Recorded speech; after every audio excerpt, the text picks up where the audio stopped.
Can you tell me what happened when you came in to replace Guillermo del Toro? Sure. I got the call that they were looking at me for Pacific Rim Uprising, the sequel to Pacific Rim, and I've been a huge Guillermo del Toro fan for many, many, many years.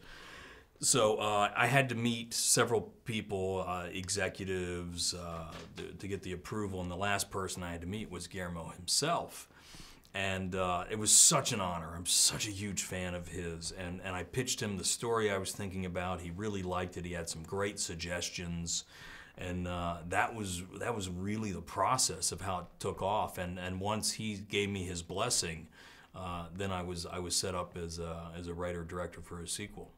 So the story and the script is actually coming from you, and yes, there were other versions of a sequel that have been developed through the years, and I took pieces from those scripts, inspiration, and applied them to this script. But really, Guillermo gave me some great advice, and one of the best things he said to me was, go make your Pacific Rim movie. Don't make my Pacific Rim movie. Make Stephen S. DeKnight's Pacific Rim. And I really applied that. Unfortunately, he couldn't do the sequel because he was going off to do Shape of Water, which, of course, worked out very well for him. of course, yes. So what was your vision? Like, what do you think? Because this feels kind of different from the...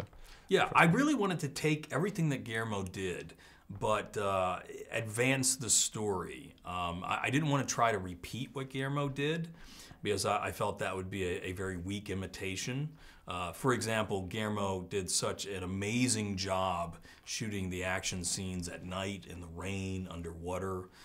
So I know I didn't want to try to copy that. I wanted to do the action scenes during the day, so it would feel a little bit different. I also wanted this movie to feel a little bit of a throwback to the movies that I loved growing up back in the 80s, you know, the kind of Indiana Jones, adventure, rollicking, a lot of fun, with humor but heart.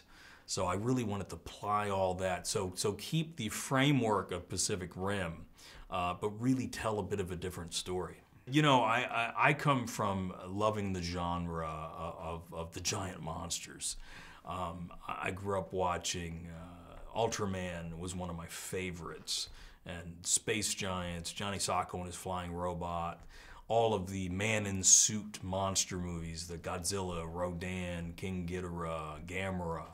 So those were my main influences in tackling this movie. And really, again, one of my biggest influences was Ultraman. I loved it so much as a kid. I really wanted to bring that kind of feel to this movie. This almost feels like a reboot, like Jurassic World, what they did with Jurassic Park. Yeah, where you take the property and honor what has been done before, but make it new and a little bit different. And do you have ideas for a third movie? Yes, I do. I'm very excited about the plans for the third movie, hopefully, if we get to make it. When I was making Pacific Rim Uprising, I was always taking notes about what I wanted to do in the next movie to make sure that what I was doing in this movie set up that next movie. And you've done some very amazing things in television. Thank you. I love Daredevil. Are you switching to movies full-time now? No, I mean, I love movies, and I always wanted to make movies, but I also fell in love with television. So I'm hoping to be able to do both, a little back and forth. But you will see other work of mine in television, hopefully in the next year or two. But yeah, also big movies, because I loved making this movie. So what's next for you, do you know? Next for me, I'm going to sleep for about a month, and hopefully Pacific Rim 3 will be next.